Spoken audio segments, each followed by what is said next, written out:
معاشرے میں قرآن بتاتا ہے فذلک الذی یدعو الیتیم، یہ وہ بد نصیب شخص ہے جو یتیم کو دھکے دیتا ہے۔ قرآن نے ایسے ہی نہیں کہا، وہ یتیم کو عملاً دھکے دیا کرتے تھے۔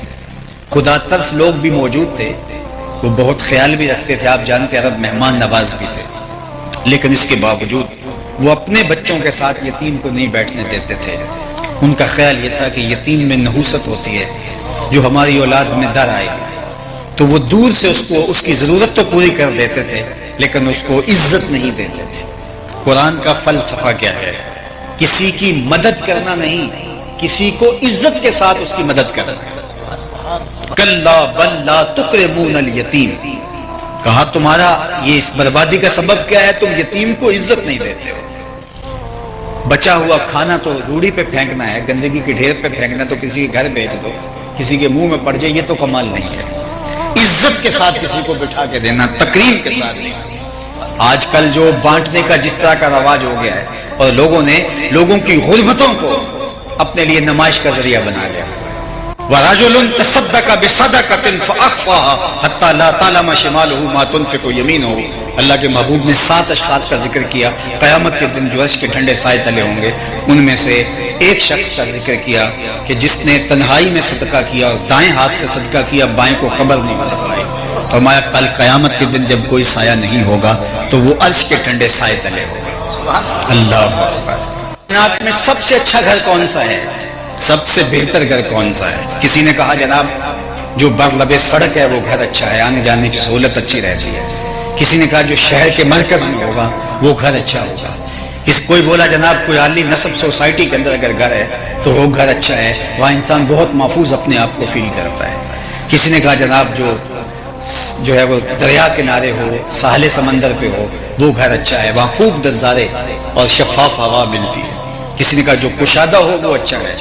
کسی نے کہا جو پہاڑ کی چوٹی پہ ہو اور نیچے کے سارے نظارے جو ہے وہ دل اور روح کے قرار کا سبب بنے اور آنکھوں کو تراوت ملے، وہ گھر اچھا ہے۔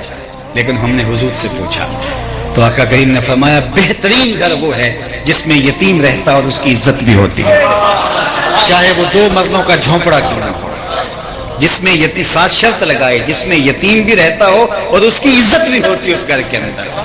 گھر کے اندر یتیم ہو لیکن اپنے بچوں کی طرح اس کو نہ رکھا جائے اور اس کو قدم قدم پہ فیل ہو کہ میں یتیم ہوں، اس کو لمحہ لمحہ محسوس ہو کہ میں یتیم ہوں۔ ان کو لائنوں میں لگوا کہ آپ جب بوریاں دیتے ہو، جب نذرانے دیتے ہو، تو آپ جانتے ہیں کہ ان کا دل کتنا دکھتا ہے، یتیم کا دل کتنا نازک ہوتا ہے۔ ہمارے دین نے تو ہمیں یہاں تک بتایا کہ جب بچے اکٹھے کھیل رہے ہوں اور تمہارا بچہ بھی ان بچوں میں کھیل رہا ہو تو اپنے بیٹے کو بیٹا کہہ کے آواز نہ دو، اس کے نام سے پکارو۔ حضور ہمارا بیٹا ہی ہے تو جناب ہم اس کو اگر بیٹا کہہ کے پکاریں گے تو اس میں حرج بھی کیا ہے؟ کہا نہیں، یہ گھر جا کے شوق پورا کر لینا۔ لیکن جب اکٹھے بچے مشترک کھیل رہے ہوں تو اپنے بیٹے کو بھی بیٹا نہیں پکارنا، ہو سکتا ہے وہاں کوئی یتیم بچہ بھی کھیل رہا ہو، اس کا دل چڑھ جائے گا میرا باپ ہوتا تو آج مجھے بیٹا کہہ کے پکار۔ ہمارے دین نے ہمیں یتیم کے ساتھ محبت کا اظہار کرنے کی تلقین کی، اس کی دلجوئی کرنے کی تلقین کی، اس کی عزت نفس کا خیال رکھنے کی تلقین کی۔ کہاں یتیم دھکے کھاتا پھرتا تھا اور اس کو دھکے دیے جاتے تھے، اور کہاں یتیم کو عزت کی مسند پہ بٹھا دیا، اللہ اکبر، وقار کی مسند پہ بٹھا دیا۔ علامہ اقبال نے ایک نظم پڑھی تھی کسی زمانے میں، ان کی غیر مطبوعہ نظم ہے انجمن حمایت اسلام، جو لاہور میں بہت بڑا اس زمانے کا دارالشفقت یتیم خانہ ہے، اس کے سالانہ اجلاس میں نالہ یتیم کے نام سے اس میں یتیم کے درد اقبال نے بیان کیے کہ جب غرہ شوال، جب چاند شوال کا نظر آتا ہے اور بچے جو ہے وہ چھت پہ چڑھ کے اس کو دیکھتے ہیں، اور جب وہ دیکھ پاتے ہیں تو پھر وہ نیچے دوڑتے ہیں اور خوشی سے وہ 3 سیڑھیاں پھلانگ رہے ہوتے ہیں، اور آخری سیڑھی پر ان کا باپ بازو کھولے کھڑا ہوتا ہے اور ان کے جو ہے وہ بازو میں جھول جاتے ہیں۔ تو اقبال کہتا ہے کہ وہ چاند دیکھنے کے لیے چھت پہ یتیم بچہ بھی بچوں کے ساتھ موجود ہوتا ہے، لیکن جب بچے بھاگ کے آتے ہیں تو وہ سب سے پیچھے رہ جاتا ہے۔ نظم بہت طویل ہے، اس لیے میں صرف اس کا مفہوم جو اقبال نے اس کا جو خاکہ ہے وہ آپ کے سامنے رکھ رہا ہوں۔ تو وہ یتیم بچہ پیچھے رہ جاتا ہے اور وہ پھر دیوار کے ساتھ لگ کے ایک سیڑھی اترتا ہے، چونکہ نیچے کوئی نہیں ہوتا جو اس کو اپنی باہوں میں لے۔ تو خیر وہ اتر کے اندر بستر کے اوپر جو ہے وہ لیٹ جاتا ہے، اس کے آنسو جو ہے وہ تکیے میں جذب ہوتے ہیں۔ اقبال اس کو وہاں سے اٹھاتا ہے، اس یتیم کو، اور اس یتیم کو اٹھا کر کے حضور کی بارگاہ میں لے جاتا ہے۔ تصور ہی تصور ہے۔ اور آقا کریم شفقت کا سر اس یتیم کے ہاتھ پہ رکھ کے کہتے ہیں تو کیوں گھبرا رہا ہے، تو میرا جانشین ہے۔ اور پھر امت کی طرف حضور مخاطبت فرماتے ہوئے امت کو کہتے ہیں کہ اس کی کفالت تمہارا ذمہ ہے، اس لیے کہ یہ میرا جانشین ہے۔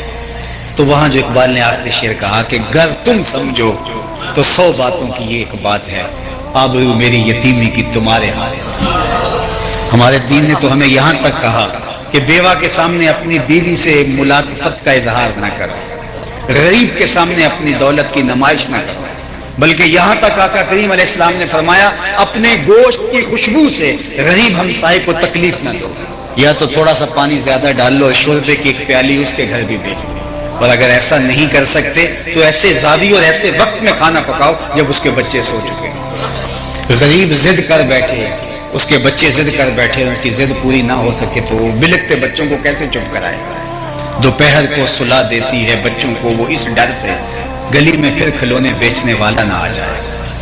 تو امت کو ایسا درس دیا، اور آج اللہ کا شکر ہے امت یتیم کے لیے جو دل میں نرمی، جو گداز، جو محبت رکھتی ہے، آج غزہ کے بلکتے یتیموں کے لیے ہمارے دل تڑپ رہے ہیں، ہماری آنکھیں برس رہی ہیں، ہم بیتاب ہیں۔ ایک فارسی شاعر ہے جس کے شعر کا مفہوم یہ ہے کہ جب ہم چمن میں آئے تھے تو بہار جا چکی تھی، اور ہم اب بوڑھے ہو گئے ہیں اور چمن سے نکلنے والے ہیں، اور ابھی تک جو ہے وہ خزاں ہی ہے، بہار آئی نہیں۔ تو ہم نے تو جب سے آنکھ کھولی ہے خزاں کا دورہ دیکھا ہے، اس امت کو کٹتے لٹتے پٹتے اور خانمہ برباد دیکھا ہے۔ اللہ امت کے لیے وہ وقت جلد نصیب فرمائے کہ یہ امت پھر باغپن کی طرف جائے۔